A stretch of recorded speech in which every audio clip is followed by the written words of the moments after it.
Hello, good morning mga kaagos. Time check tayo. Ayan po. Ano to? 9:50. 9:50 po ang oras ngayon. Ito yung nadampot na basura ngayon dito. Thursday morning.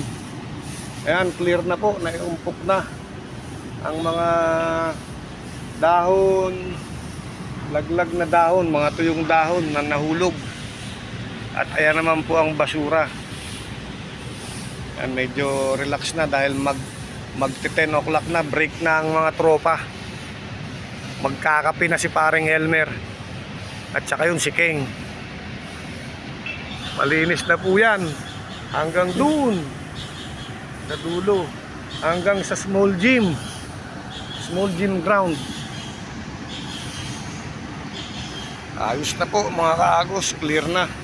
Ano? Kita ninyo ang paligid natin, maayos na.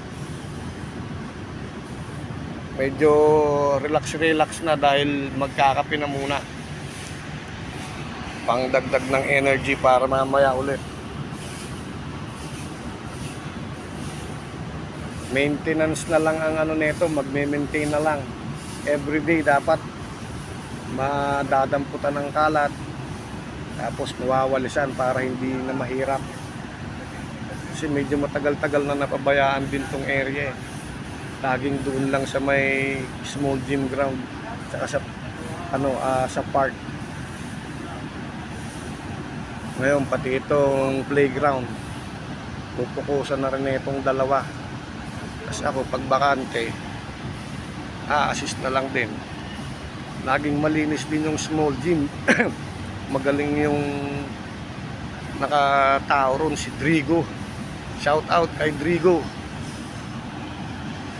Magaling na attendant ng small gym. Sa swing muna, oh. Relax si kaagos. Oh.